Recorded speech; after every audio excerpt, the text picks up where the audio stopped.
capítulo 5, verso 43 a finalizar el capítulo 5. Dice así la palabra de Dios. Oíste que fue dicho, amarás a tu prójimo y aborrecerás a tu enemigo. Pero, habla Jesús, yo os digo, amad a vuestros enemigos, bendecid a los que os maldicen, haced bien a los que os aborrecen y orad por los que os ultrajan y persiguen. Si ustedes pusieron atención a ese versículo, hay 4 cosas que el Señor pide en ese versículo 44. Amad a vuestros enemigos, es la primera cosa que Él pide.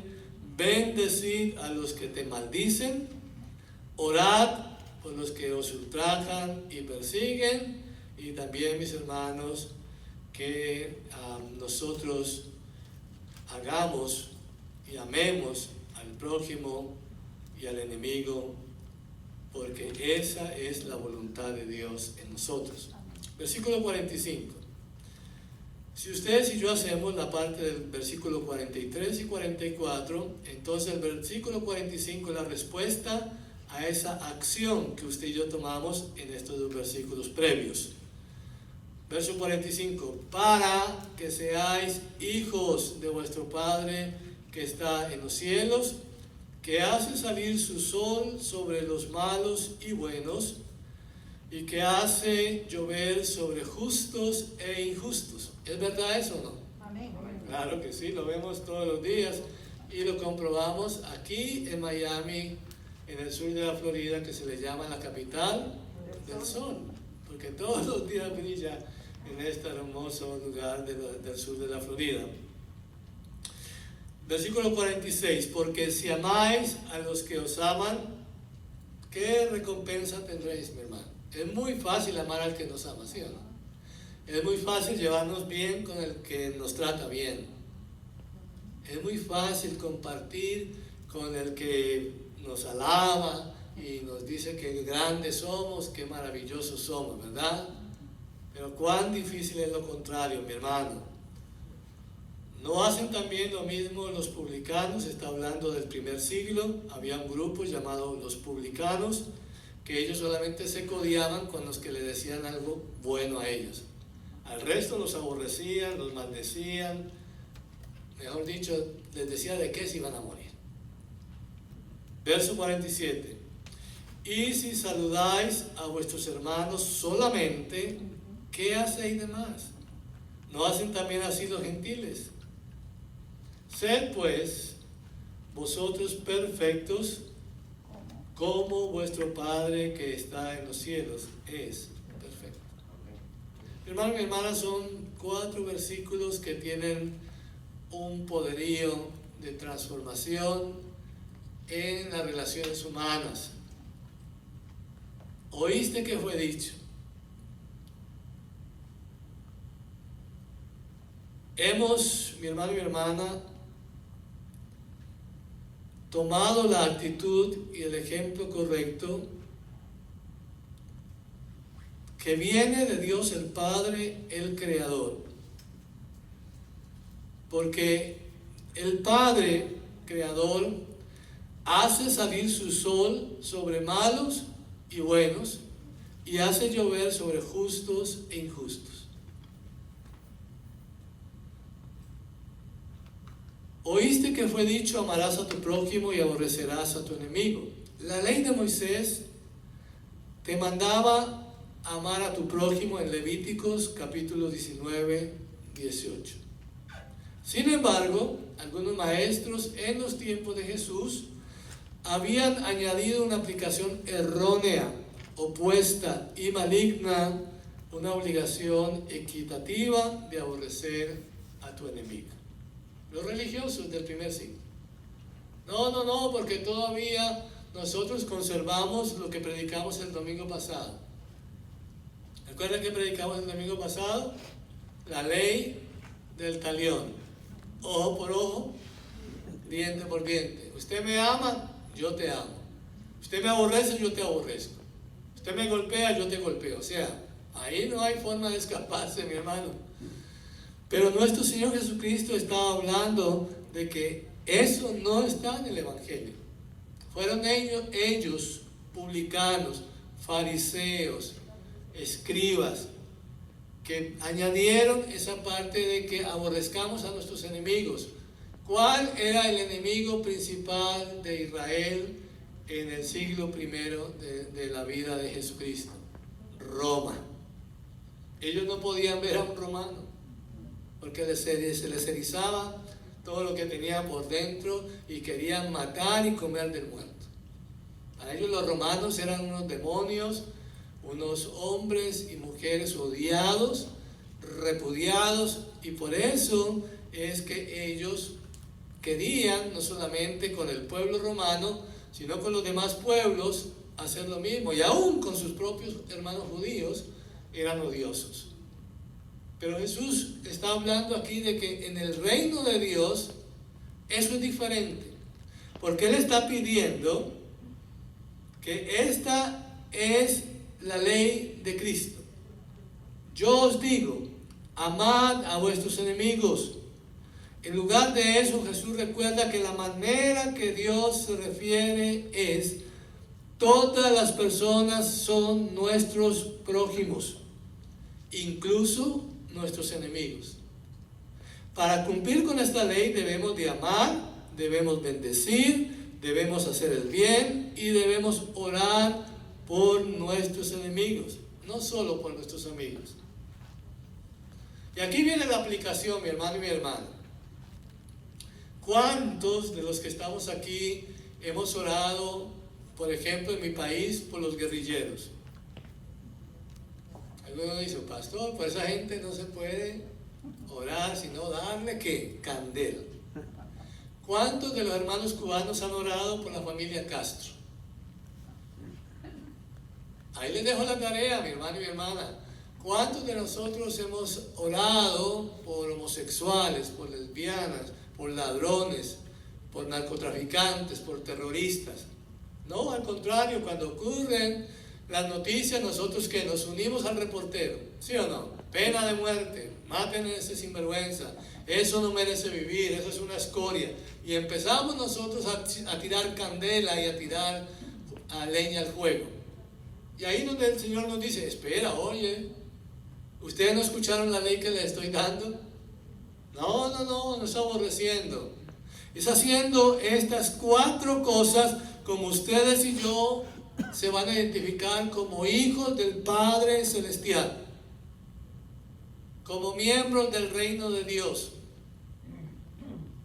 Jesús libremente reconoce que sí tendremos enemigos. Sin embargo, debemos responder a ellos ¿con qué? Con el arma del amor. Hermano, lo he dicho con el cansancio. Toda la Biblia, desde Génesis a Apocalipsis, solo tiene un mensaje que se llama amor y que es complementado con obedecer a ese amor dado por el Padre y el Hijo. La actitud de los discípulos hacia la persecución religiosa debe ir más allá de no represalia a un amor positivo. Una tarea difícil, es necesario decirse, pero difícil o no, se tiene que hacer, que nunca sea tan contrario a nuestra naturaleza sucia y a nuestra práctica antigua.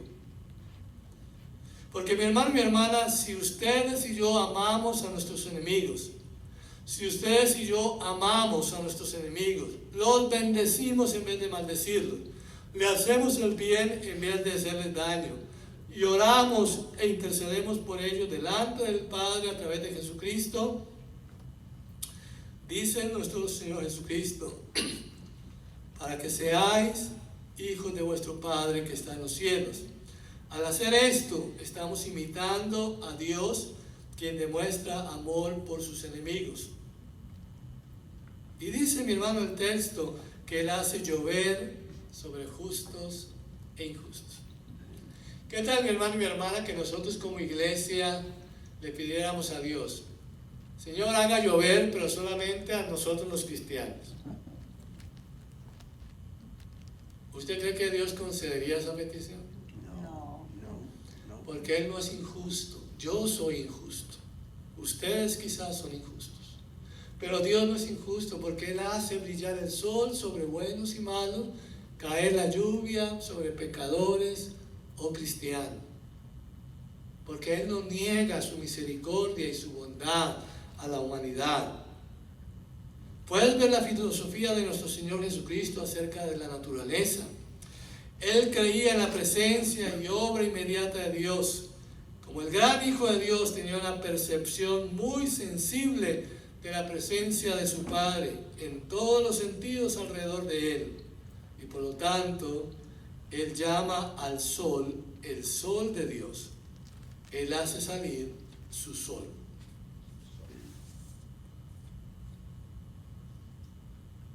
Como si no hubiera tenido consideración alguna en el carácter humano, Dios manda a que su sol brilla sobre el bien y el mal. Como si no supiera que todo hombre es vil, Él manda su lluvia sobre el justo e injusto. Sin embargo, sí sabe, porque no es deidad ciega, Él sí sabe y sabe cuándo su sol brilla en acres de aquel miserable que es, produciendo una cosecha para un patán. Lo hace deliberadamente. Cuando la lluvia está cayendo sobre el cultivo del opresor, Él sabe que el opresor se hará más rico por ello, y eso significa que sí debería de serlo. Él no hace nada por error, mi hermano y mi hermana, y no hace nada sin propósito. ¿Qué nos dice Dios cuando actúa así?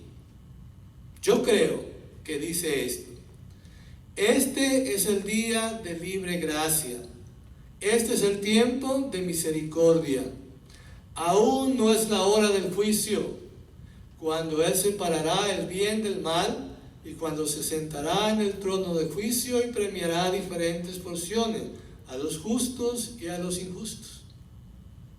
Nosotros, mis hermanos y mis hermanas, nos adelantamos a lo que Dios pide, a lo que Jesús pide en su reino, como si le estuviéramos haciendo un bien o un favor a Dios.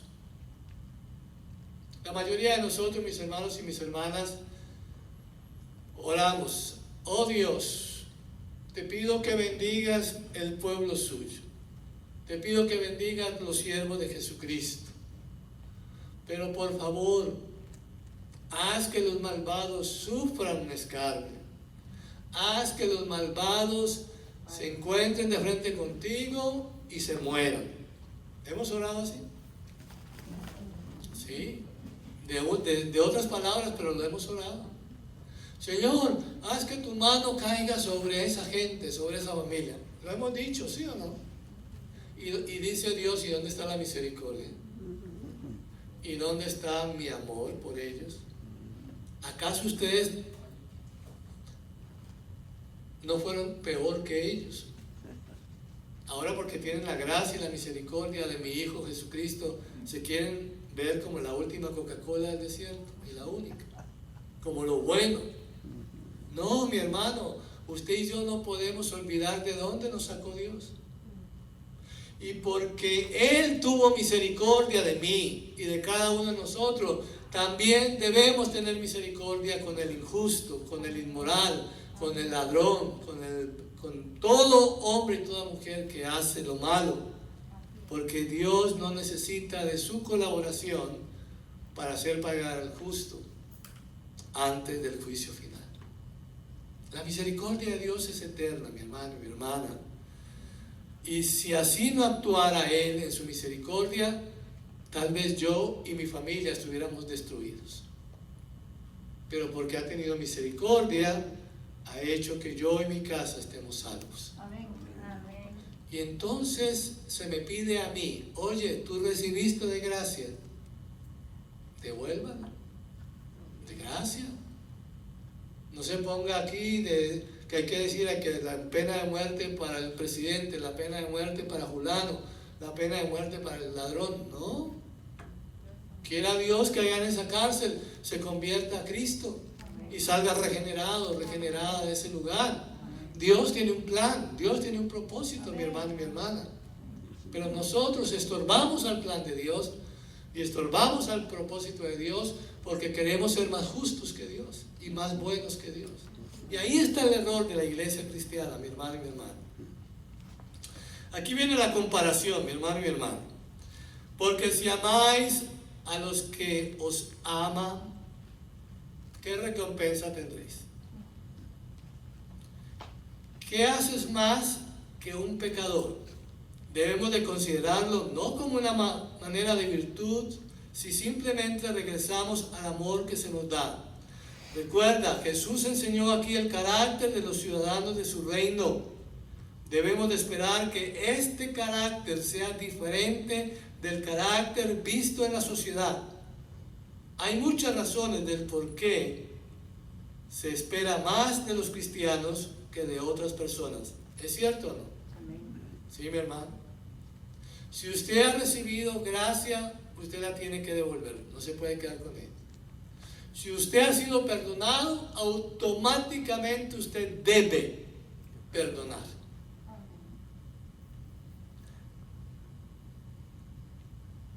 Nosotros decimos tener algo que los demás no tienen.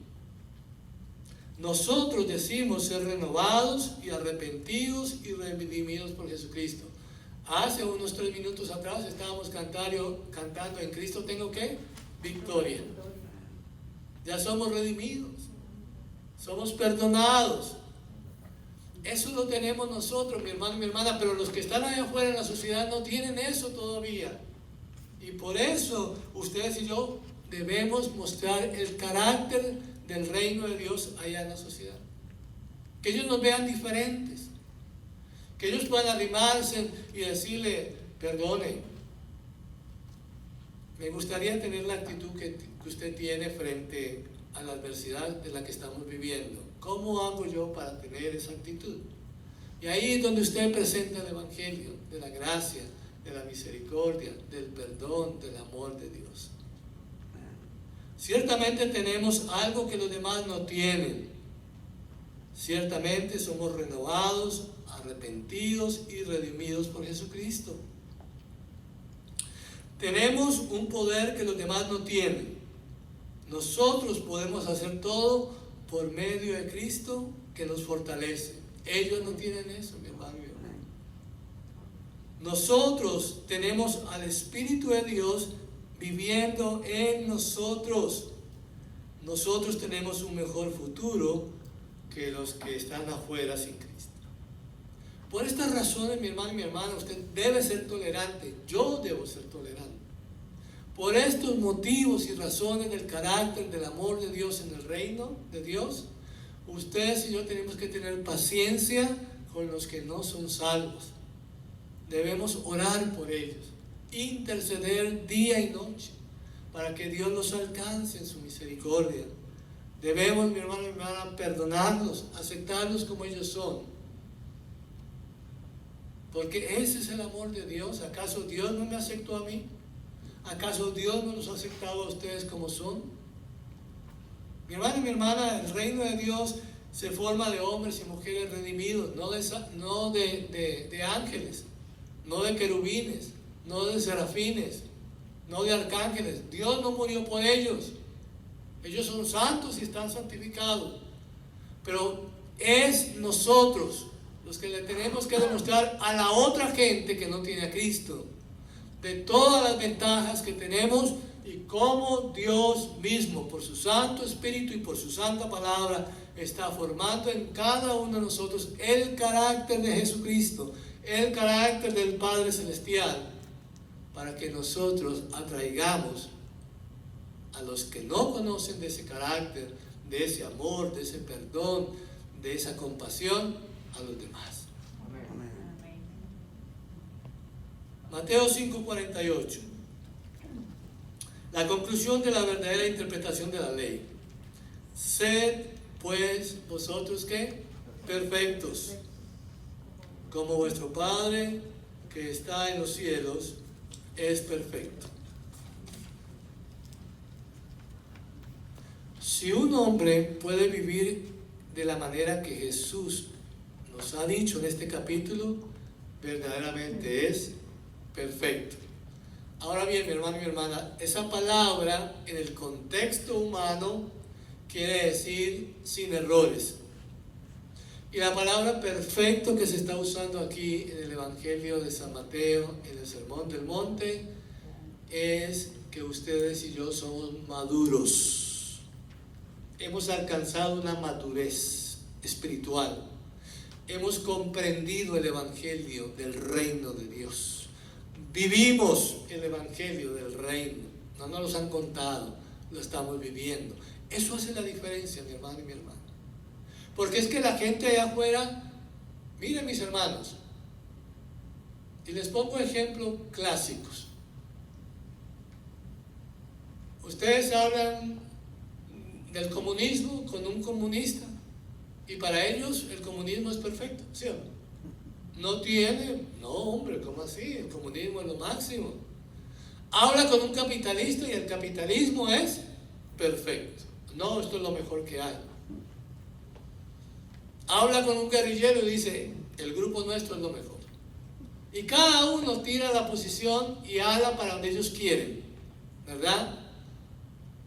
Y mucha gente repite lo que oye. Y esas personas le hacen daño a la sociedad. Porque usted no puede repetir algo sin vivirlo. Para usted hablar del comunismo, tienes que vivir esa parte del comunismo. Hablar del capitalismo, tienes que vivir en el capitalismo. Hablar de la guerrilla, tienes que hablar de ese grupo guerrillero. Vivir de esa acción.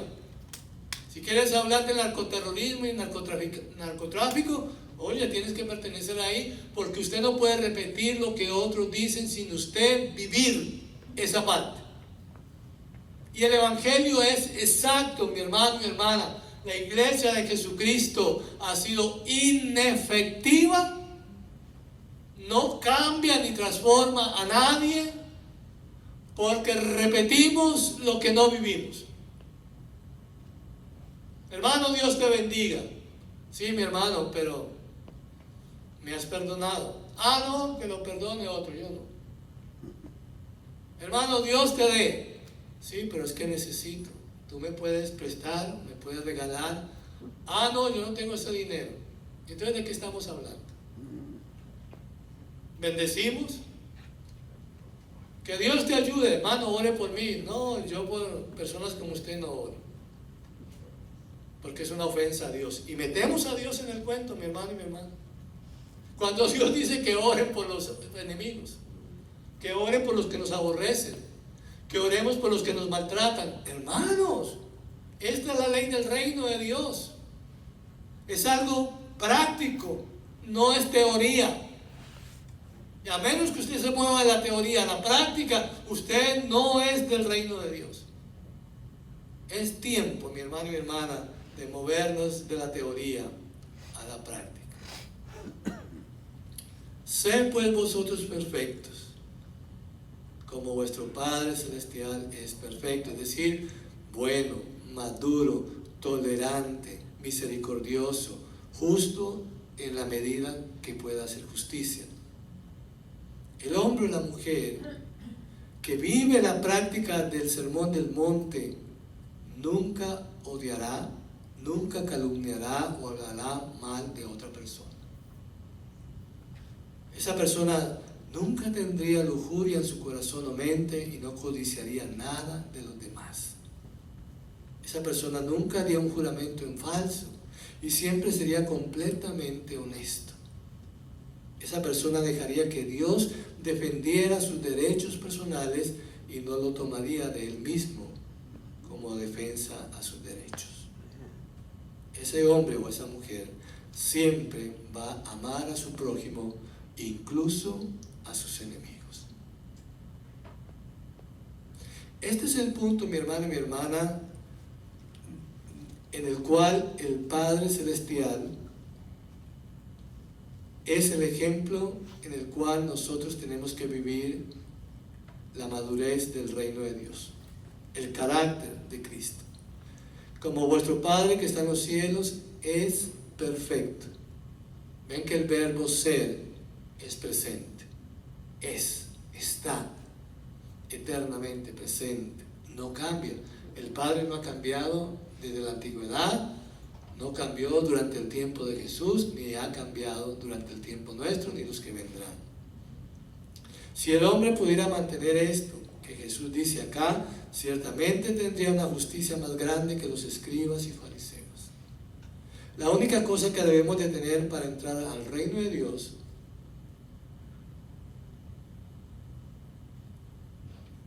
es que un hombre que ha vivido la perfección del reino de Dios tiene nombre y tiene apellido: Jesucristo.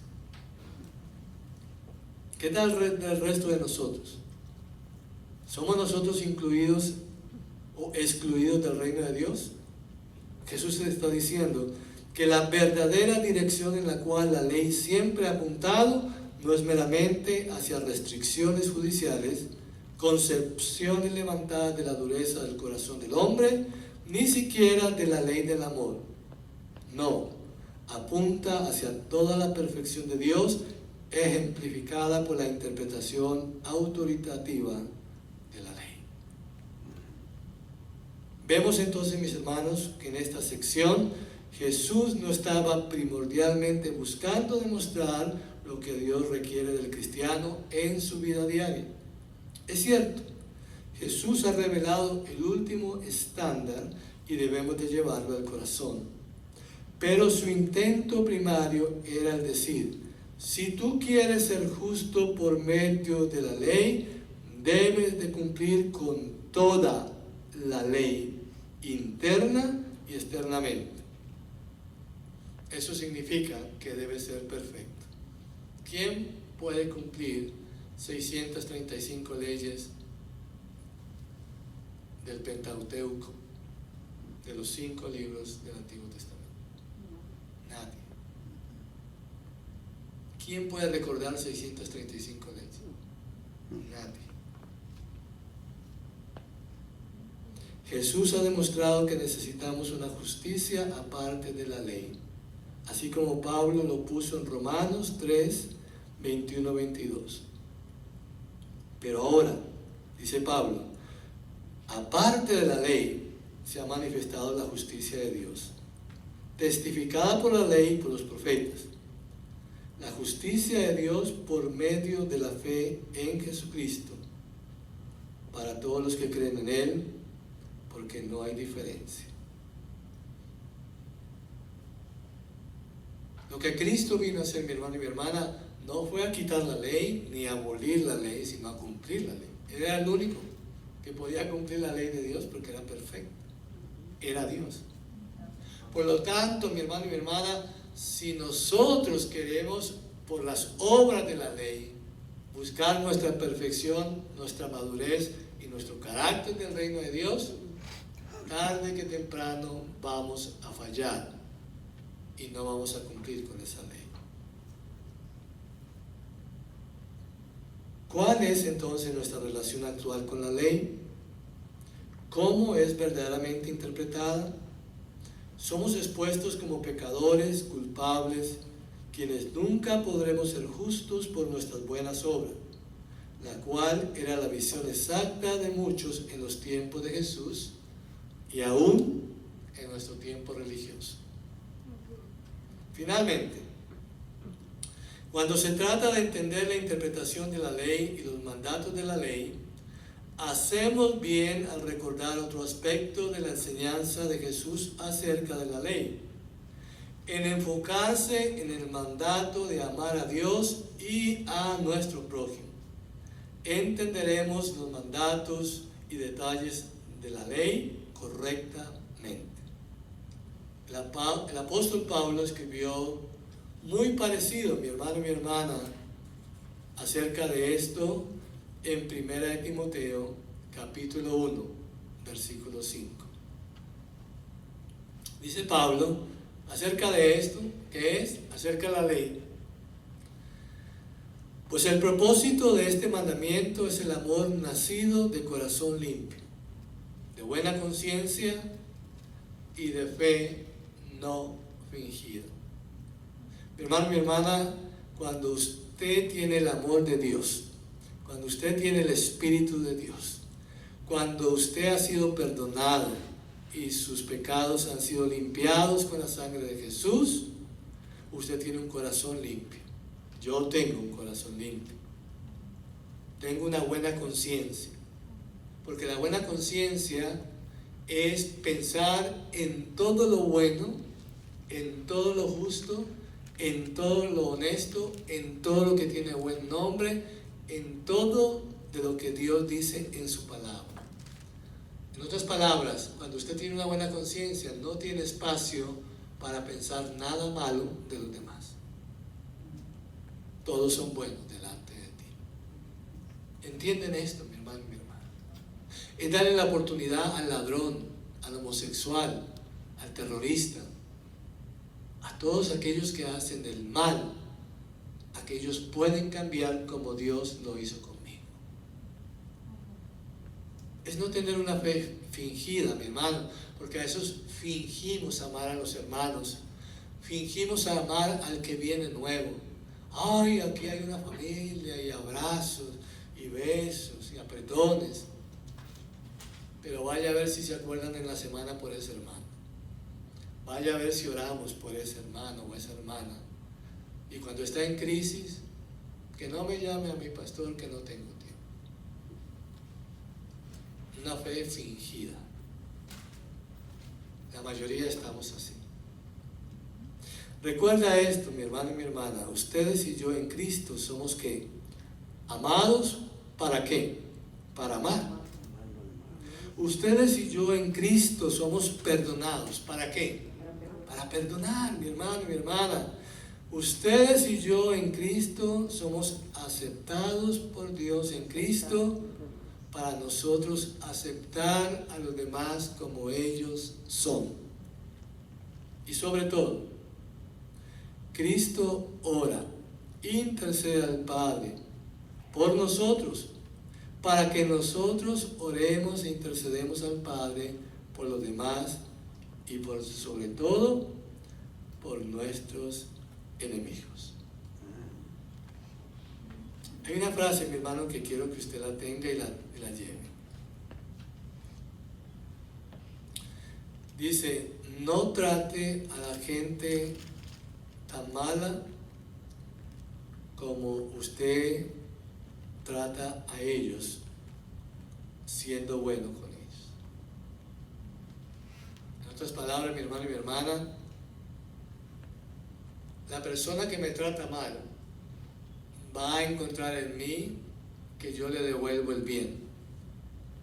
Y esa actitud del reino, del carácter de Cristo formado en ustedes y en mí, hace que cualquier persona, mi hermano y mi hermana, por muy malo que sea, por muy ignorante, por muy soberbio que sea, esa persona, cuando usted no le devuelve mal por mal, cuando usted no devuelve el golpe, cuando usted no devuelve el insulto, algo se prende en la conciencia de él o de ella y lo hace reaccionar y decir: ven acá, ¿usted por qué no me trata mal? Y es la oportunidad de presentar el Evangelio. Hermano, Dios tiene propósitos. Muchas veces cuando alguien te trata mal a ti, el propósito de Dios es que tú le presentes el Evangelio del amor, del perdón, de la gracia, de la misericordia a esa persona, porque quizás no lo ha oído. Y ese es el propósito de Dios. Que ese insulto obra para bien a los que amamos al Señor.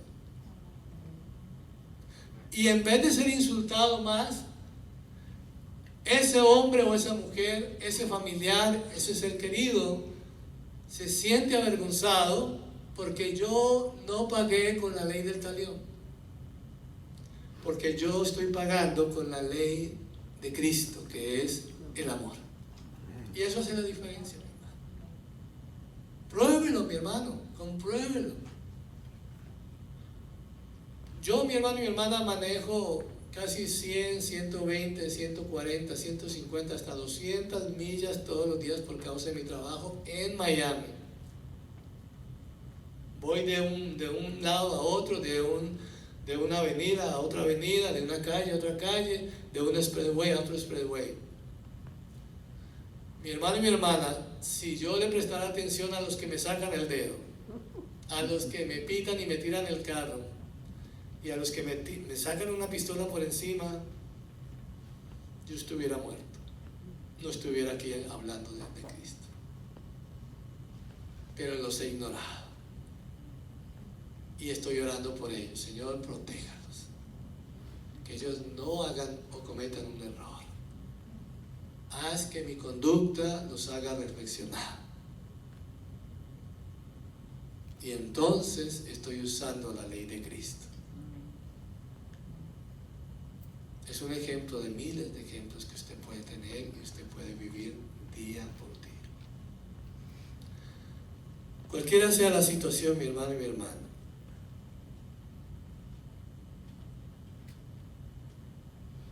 trata a la gente bien como usted es, a pesar de que ellos te traten mal a ti. Habrá una diferencia. Está en ustedes y en mí entender la ley del amor de Cristo en el Sermón del Monte. Porque ese Sermón del Monte, mi hermano, Jesús lo predicó en el primer siglo a un grupo reducido. Pero 20 siglos después, este Sermón del Monte debe ser aplicado hoy más que en todos los siglos, porque la sociedad se ha multiplicado. Somos billones, hermano. En esta tierra física hay 8 billones de personas. En el tiempo de Jesucristo, mi hermano y mi hermana, la sociedad donde Cristo vivió no alcanzaba los 2 millones de habitantes en ese entonces. 20 siglos después, somos 8 billones de personas habitando la tierra. Son multitudes que necesitan volver a escuchar el mensaje del reino de Dios, el mensaje de justicia y de misericordia. Y usted y yo tenemos ese mensaje. Vivamos ese mensaje. Practiquemos el carácter de Cristo todos los días. Y usted va a ver la diferencia de hombres y mujeres malos, dañinos, transformados por causa de su ejemplo y de su actitud correcta con la enseñanza de Cristo. Amén. Oremos. Amado Rey Jesús, son tantas cosas para decir en estos 4 versículos, pero sus ejemplos son claros, son sencillos, y ellos nos invitan a mantener una conciencia distinta. Gracias por la oportunidad que tenemos de predicar a Cristo y a este crucificado. Al Cristo no solamente crucificado, sino al Cristo resucitado. Cristo vive en nosotros. Y tenemos la fuerza y el poder de Dios para superar nuestras debilidades y ser buenos y ser perfectos como nuestro Padre Celestial lo es. Señor, yo ruego por este puñado de hombres y mujeres en este santuario. Pido por aquellos que escucharán este mensaje en otro lugar, para que sea el Espíritu Santo creando conciencia, redarguyendo nuestro ser interior y sobre todo tomando una decisión de vivir el Evangelio de Jesucristo de una manera real. Señor, yo bendigo tu pueblo en este lugar. Yo clamo a ti por mis hermanas y mis hermanos, por sus familias, para que ellos sean guardados de caer en el mal y en la tentación esta semana. Para que usted abra los cielos y derrame sobre todas las familias de este lugar las cosas que necesitamos hasta que sobre y abunde para compartir con los demás. Sobre todo pedimos salud, protección de lo alto sobre esta pandemia y sobre las demás enfermedades que hay en la tierra. Pedimos su ayuda para no entrar en pleitos con la gente, sino que el amor de Dios vence toda situación negativa y todo aspecto de violencia y de injusticia que hay en nuestra sociedad. Gracias por escucharnos, oh Dios. Gracias por enviar su palabra aquí a este grupo Oasis en Pembroke Pines, en el sur de la Florida. Siga enviando tu palabra el resto de este día a las demás iglesias y grupos que se reúnen más tarde y en la noche. Y haz que el mensaje que tú has enviado a la tierra haga efecto de devolverse a ti con el carácter de obediencia de los hijos de Dios a cada mensaje. Señor Jesús, te ruego que tú levantes el ánimo de mis hermanos y mis hermanas que están viviendo situaciones difíciles por causa de la pandemia del COVID-19. Oramos para que la bendición de Dios y protección de Dios sea con todas las familias de la tierra. Señor, yo como siervo de Jesús tomo la promesa del Salmo 91, versículo 8. Extiendo mis brazos y mis manos como las alas del Altísimo para cubrir a su pueblo. Señor, que hoy y esta nueva semana que comenzamos hoy, el pueblo de Dios sea guardado y protegido bajo sus alas. Sus siervos sean guardados, sus familias protegidos bajo las alas del Altísimo para que nada les haga daño. Igualmente, Señor, nuestra propia familia sea protegida y guardada bajo las alas del Altísimo y nuestro propio hogar. Gracias por cubrir tu pueblo y por bendecirnos y guardarnos en esta nueva semana. A ti sea la gloria, a ti sea la honra y a ti sea el honor por siempre. Y el pueblo de Dios dice, amén y amén. Bendición, mi hermano.